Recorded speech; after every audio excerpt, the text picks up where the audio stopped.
Bueno, pues voy a empezar contándoos un poco. Había pensado en este título para la ponencia, luego lo he tenido que cambiar un poco porque en realidad tengo 20 minutos para hablar de una cosa que creo que tendríamos que estar hablando durante horas y horas. Entonces, ¿cómo he llegado a este punto? ¿Qué es lo que he hecho para preparar esta charla? Pues fijaros, lo que he hecho ha sido un ejercicio, hacer yo misma, un ejercicio que recomiendo mucho a las compañías. Y es esto que pone en la diapositiva de viajar al futuro y regresar. ¿Qué quiero decir con esto? No queda otra, o sea, las empresas y quizás incluso las personas también, las personas que lideran la transformación, tienen que intentar anticipar, en la medida de lo posible, cómo va a ser el futuro de largo plazo. Por ejemplo, cómo va a ser el año, cómo va a ser la vida en el año 2030. Este ejercicio tiene un método. Yo he aplicado mi método particular, que os lo voy a contar ahora, pero no es una cosa que se puede hacer a lo loco, sino que realmente para hacerlo en las empresas pues hay que marcar una serie de pautas. Mi consejo a las empresas para hacer este ejercicio es que elijan un grupo de personas, a ser posible personas diferentes, de diferentes edades, de diferentes géneros, de diferentes roles, y ponerles de deberes un fin de semana, pues que tienen que hacer eso. El fin de semana tienen que buscar un espacio, tienen que estar tranquilos, tienen que tener una hoja de papel y un lápiz y tienen que hacer ese ejercicio. Viajar al futuro, imaginarse cómo va a ser la empresa en el futuro, cómo van a ser ellos y luego regresar y el lunes poner en común lo que todas las personas han visto. Entonces, os voy a contar un poco cuáles han sido las pautas que yo he seguido para hacer este ejercicio. En primer lugar, veis ahí, he tenido en cuenta la singularidad tecnológica, que ya sabemos que es un hecho. La singularidad es la aceleración a la que está creciendo la tecnología. Entonces, he contado con eso, he contado con que queramos o no queramos, visualicemos o no visualicemos, el cambio va a ser acelerado. En segundo lugar, he aplicado, lógicamente, como es un ejercicio que he hecho yo y que me ha valido a mí como persona, pues he aplicado mi propio pasado. O sea, yo tengo ahora 54 años. Cuando yo estudié la carrera no había ordenadores y es cierto que yo he vivido una serie de cambios que cuando yo ahora pienso en el 2030, pues tengo esa ventaja frente a alguien joven que quiere hacer este ejercicio, porque yo conozco un poco la velocidad a la que ha cambiado mi vida. Y si a esa velocidad le pongo aceleración, pues puedo anticipar mejor quizás lo que va a pasar en 2030. Y luego, por último, pues todo lo que yo sé, todo lo que yo leo, todo lo que yo cuento, pues todo eso también está en ese ejercicio que he hecho. Entonces, antes de contaros los resultados de mi ejercicio, os quiero poner un paréntesis, un pero al tema de la singularidad. La curva de la singularidad es la curva roja y es la hipótesis, ¿no? La hipótesis es que en el año 2045 se producirá esa subida de la curva al infinito. O sea, es que es un punto en el que realmente no sabes qué va a ser next de la velocidad que va a tener el cambio. Pero creo que nadie ha hablado de una cosa importante, y es que esa curva, esa singularidad, va a tener tanto momentos de acelerarse, como por ejemplo ha pasado con COVID. La singularidad, la transformación ha tenido un punto de aceleración, como creo que también de aquí al año 2030 y después, la singularidad va a tener algunos frenos que pueden venir, por ejemplo, como va a pasar ahora con el tema de las cookies de terceros, que a partir del año 2022 Google no las va a poner a disposición de las empresas, o, por ejemplo, frenos de regulación. Pero fijaros que en los dos casos, tanto en la aceleración como en el caso de los frenos, llegará más tarde o llegará antes la singularidad, pero llegará. O sea, esa aceleración, aunque tenga momentos de frenos, esa aceleración sigue ahí. Entonces, fijaros, ¿qué es lo que estamos viviendo hoy? Lo que estamos viviendo hoy es cantidades ingentes de datos, y cuando digo cantidades ingentes de datos, lo que quiero decir es que son tantas cantidades de datos que un ser humano no puede procesar esas cantidades de datos en su cabeza. Punto importante. Datos de cualquier tipo, datos de imágenes, datos de texto, datos de sensores, datos de telcos, como comentaban hace un segundo, tampoco cabe en una mente humana. Y el tercer factor, que para mí es el más importante, que es el factor de tiempo real. Es decir, que en tiempo real los datos son analizados y la analítica ofrece una respuesta. Eso también es imposible que lo haga un humano. Y esa salida del humano es el que cambia el cambio de paradigma. El humano sale de la ecuación. Y cuando yo digo el humano sale de la ecuación, fijaros, estos son los 4 escenarios que ahora mismo nos estamos encontrando en la vida. Arriba a la izquierda, dice humano, humano. El director de marketing de una empresa quiere entender qué variables afectan a las ventas de sus productos para poder hacer una predicción de las ventas. Le pide a un analista que haga los modelos y le explique cómo funcionan y así poder hacer juntos las predicciones. ¿Es un problema? Relación entre humanos y se busca la solución. Me voy arriba a la derecha, humano-máquina. El director de marketing de una empresa quiere conocer las predicciones de ventas de sus productos, lo hace a través de una herramienta que está programada para calcularlas. El humano va a la máquina y la máquina le da la solución. Abajo a la izquierda. Una herramienta ha sido programada para hacer de manera automática las predicciones de ventas y enviar notificaciones al director de marketing en caso de que haya algo importante que tenga que saber. La máquina es la que está operando y solamente va a avisar al humano de aquello que realmente se considera que el humano tiene que saber.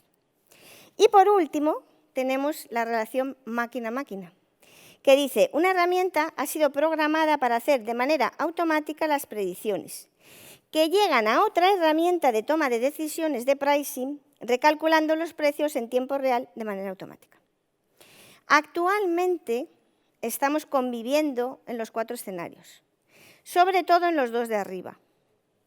Cada vez más estamos yendo abajo a la izquierda, pero en el año 2030 habrá mucho de abajo a la derecha. Entonces, ¿sale el humano del todo? ¿Qué significa cuando yo digo el humano sale de la ecuación?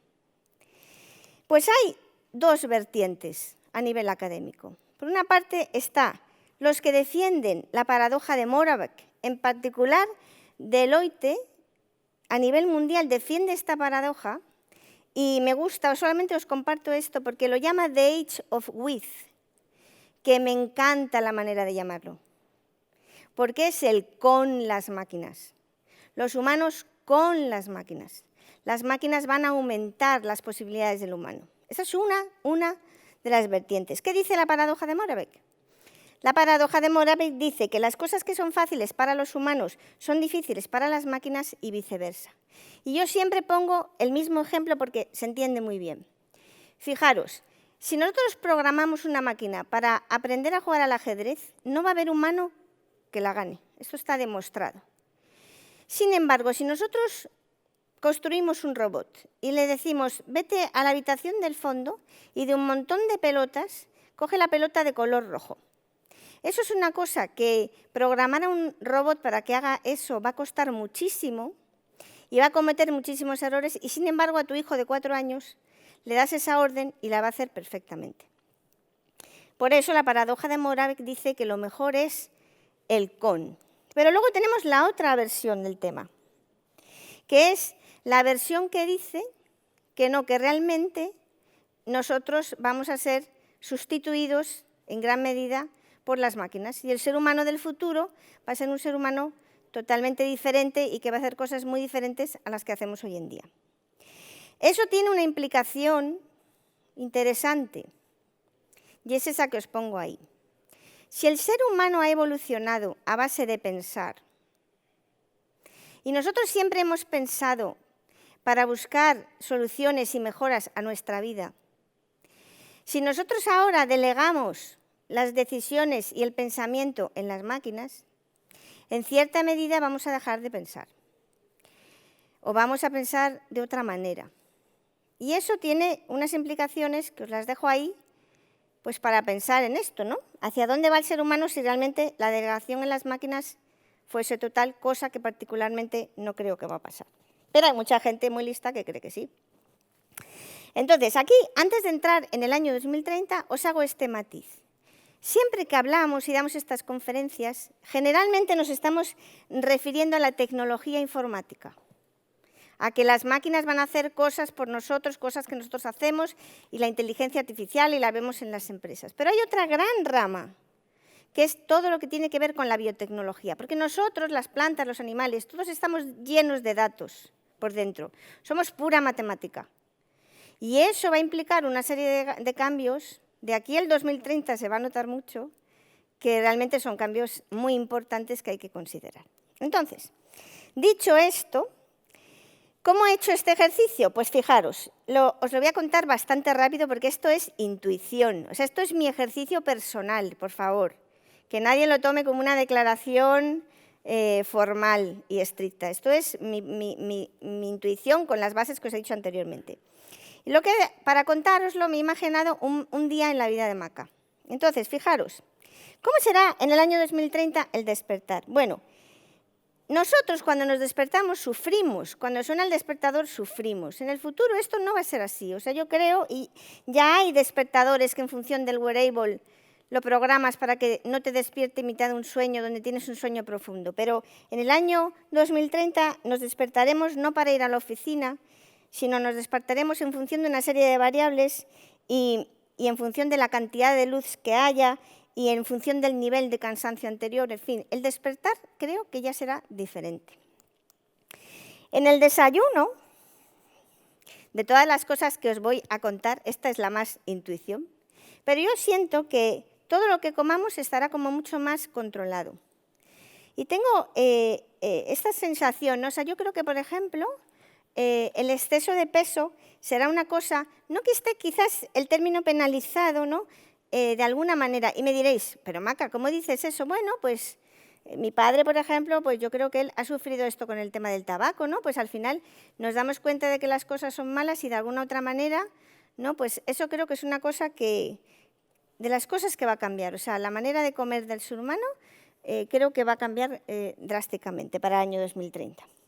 Comprar alimentos, por ejemplo, pues no iremos a comprar alimentos, tendremos neveras que ya sean prácticamente totalmente inteligentes y cuando falte algo, pues la nevera dará una orden a la tienda y nosotros vamos a salir de esa ecuación. Nosotros marcaremos una serie de parámetros estratégicos en nuestras vidas y aquí hay un gran dilema, ¿no? Si dices, si realmente nosotros este tipo de productos no vamos a entrar en la decisión porque Internet of Things realmente en el año 2030 creo que va a estar mucho más desarrollado, ¿qué va a pasar con las marcas, ¿no? ¿Cómo va a ser la relación de este tipo de productos de primera necesidad entre los seres humanos y las grandes compañías? Bueno, pues a lo mejor va a ser una relación de inteligencia artificial entre máquinas de unos y máquinas de otros.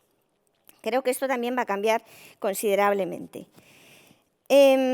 Luego, por ejemplo, en el trabajo, fijaros, ¿habrá oficinas? Creo que en el año 2030 las oficinas no van a ser nada en comparación con lo que es ahora y lo veo más como centros de encuentro donde se irá a reuniones puntuales, a hacer eventos, momentos de charla, estar con los compañeros. Creo que el concepto de oficina va a cambiar mucho en todos los sentidos, va a ser un lugar que se va a intentar hacer atractivo para que las personas quieran ir y pasar un rato.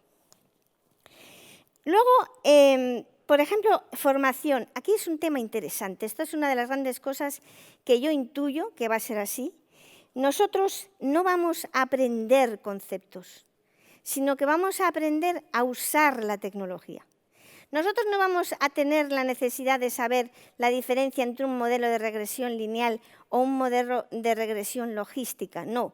No vamos a necesitar los conceptos. Lo que vamos a necesitar es habilidades para manejarnos bien con la tecnología. Y eso va a implicar una confianza plena en la tecnología. Y me diréis, pero plena, Maca, ¿pero cómo vamos a pensar que todo va a funcionar bien? Bueno, ya tenemos una confianza plena en el GPS cuando nos lleva de un lugar a otro en el coche. Entonces, esto creo que efectivamente va a ir así. En el ocio, lógicamente, en el año 2030 creo dos cosas importantes, que vamos a tener muchísima vida virtual. Ahí os pongo un ejemplo tonto, pero podremos visitar la Casa de los Reyes y tomar un café con ellos en la cocina. Pero os pongo otra cosa en rojo que es muy importante. Los niños del año 2030 no distinguirán entre la vida virtual y la vida real. Y eso en el año 2030 no lo notaremos. Pero cuando esos niños crezcan, esos niños van a ser muy diferentes a como nosotros somos ahora los adultos. Porque esa no diferenciación de la vida virtual de la vida real les va a marcar como personas. Sanidad. ¿Se podrá estimar la esperanza de vida? Ya se puede hacer con bastante precisión y anticiparse intervenciones quirúrgicas y mejoras para prolongarla. Eso también es una cosa que va a cambiar muchísimo. Las personas, ojo a este punto, todos vamos a ser más parecidos, porque todos vamos a usar las máquinas y las máquinas van a ser iguales para todos. Cuando nosotros entramos en Google, pues Google nos recomienda en función de cómo somos. Los motores de Google nos recomiendan a todos iguales.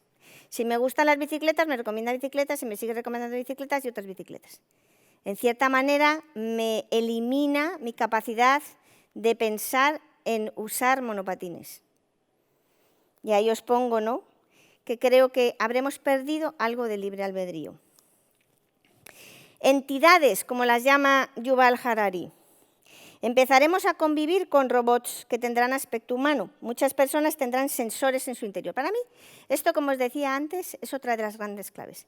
Ya no es que el humano va a trabajar con las máquinas, sino que el humano, poco a poco, se va a ir transformando y se va a ir metiendo tecnología e inteligencia artificial dentro de su cuerpo. Y ahí también está el gran debate de dónde va a estar la frontera entre lo que es humano y lo que realmente llegue a un punto en el que deje de ser humano. Todo eso es un debate que, como os decía, imposible de contároslo ahora en 20 minutos. Seguridad. La seguridad va a pasar a ser algo obsesivo, pero porque va a ser seguridad de nuestros datos, de los datos biométricos. Todos nosotros, como os decía, somos todo datos. En el año 2030 esto va a ser una realidad elevada a n y vamos a tener que tener mucho cuidado de que no se nos pirateen nuestros datos biométricos. Y esto va a implicar grandes oportunidades para las compañías aseguradoras. Y por último, al final del día, creo que de alguna manera tendremos una especie de dashboard particular que nos evaluará diferentes métricas del día y que nos pondrá objetivos para mañana. Y en general tengo la intuición de que nosotros vamos a llegar al final del día con menos estrés. En el año 2030, que no ahora. Ahora creo que con este cambio tan drástico estamos viviendo en un entorno de mucho estrés. Penúltima diapositiva, esto es una cosa que es hoy. Hoy las empresas y las personas tenemos que elegir entre velocidad y profundidad. ¿Qué es velocidad? Las decisiones se toman en segundos, de manera automática, personalizada ya. ¿Y qué es profundidad? Se necesita tiempo para pensar, decidir, creer y llevar a buen fin. ¿Dónde estaremos en el año 2030? Mucho más en la velocidad. Y la parte de la profundidad será una parte que estará mucho más delegada. Lo último que voy a hacer es enseñaros un vídeo de 1 minuto y medio, que es un vídeo, que el día que lo vi, es un vídeo que han hecho los americanos, me gustó mucho porque creo que es el futuro. En el año 2030 creo que trabajaremos así, como vais a ver en este vídeo. Es un vídeo particular, de una escena particular, pero sí que me gustaría, para finalizar, que todos vosotros penséis si realmente estáis haciendo ese camino para trabajar como se ve en este vídeo que vais a ver ahora.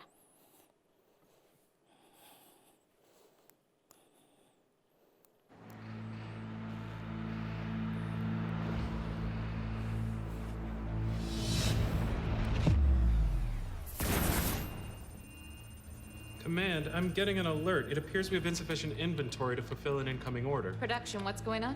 We're predicting schedule changes due to unplanned weather conditions. Analytics? Forecasts show a storm hitting in 24 hours. Social listening confirms the track, and sensitivity models are predicting asset downtime due to flooding and workforce limitations. Delays in delivery of raw materials could cause capacity loss of up to 26%. Production, what can we do? Running alternative production scenarios now. Our best option is to add capacity at the Northeast plant. An overtime shift would meet demand at positive margin impact. The problem is raw material inventory is too low for additional production. Supply, if we did go into overtime, is there anything you can do to get the raw materials there in time? Scanning inventory positions in storage and in transit. I've got raw materials on their way, but 5 days out. Wait. There's material in a warehouse we could get there in 2 days if we ship by air. We've got clear weather on that route and a 150-knot tailwind, which will save on fuel. If we got raw materials in 2 days, we could make the order on time and stay within margin thresholds. Exceptions. Can we make this call to go into overtime and divert materials? Verifying this is within our tolerance to make a decision automatically. Command, we're good to go. No need to escalate to the supply chain planner. Okay, Digital Supply Network. Let's do it.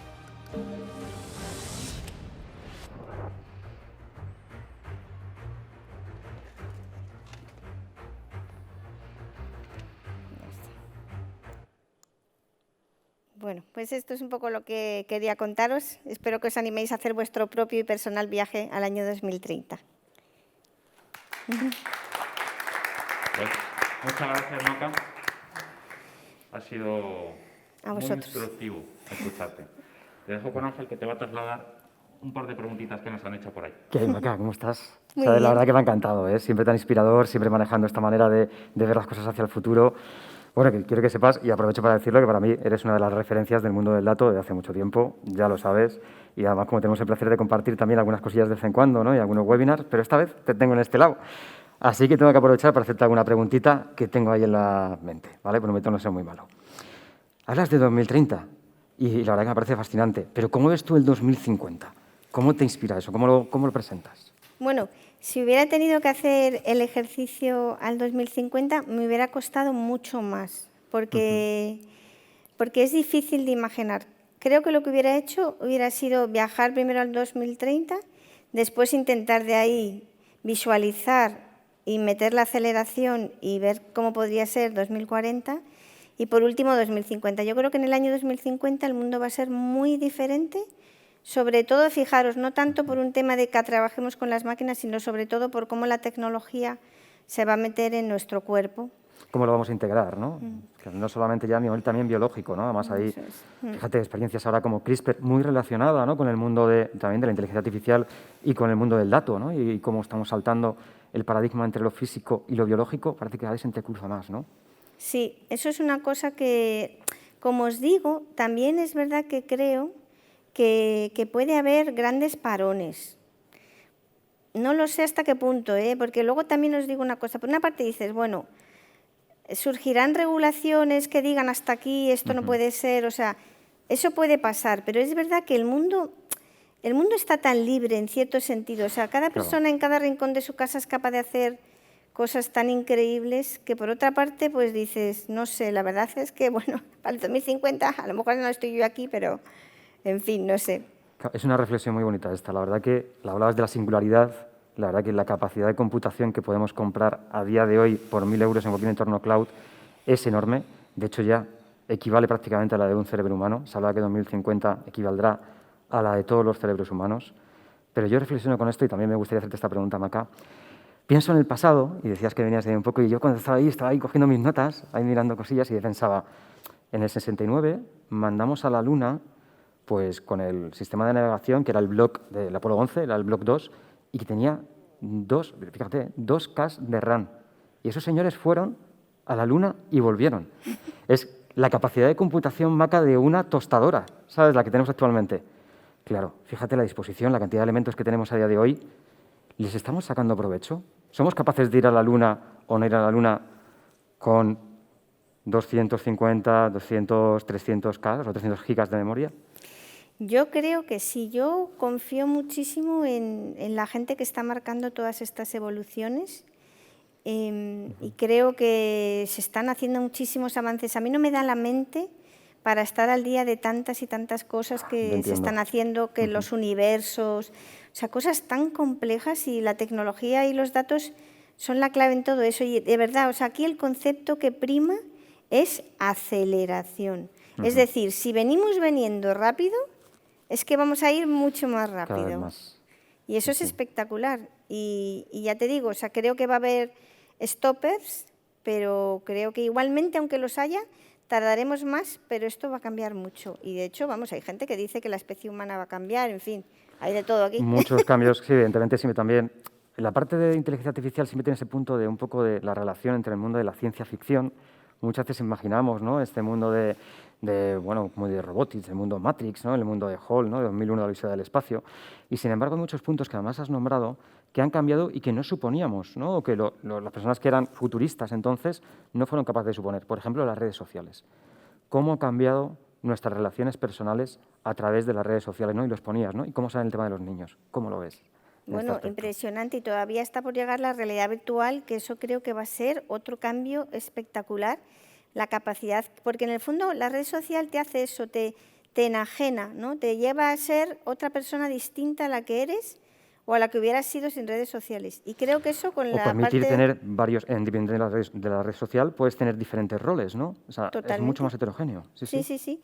Pero sobre todo eso, ¿no? Y fíjate, porque la gran cosa aquí es, para nosotros adultos, esto es una cosa que la comparamos con nuestro pasado.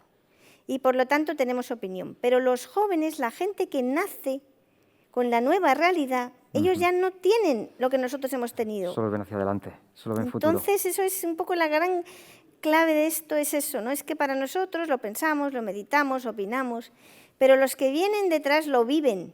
Y ya no viven lo que nosotros hemos vivido en el pasado, y por lo tanto no lo tienen en sus cabezas. Y por lo tanto su manera de actuar es distinta. No tienen esas limitaciones que nosotros mismos de lo aprendido, ¿no? También es verdad que el aprendizaje también es un acelerador. ¿Cómo invitarías en ese aprendizaje también a todas estas nuevas generaciones que están acercando al mundo de la inteligencia artificial? ¿Cómo les invitarías? Además, yo que te escucho muchas veces con esa parte tan matemática, cuando hablas tal, ¿cómo invitas de manera tan didáctica?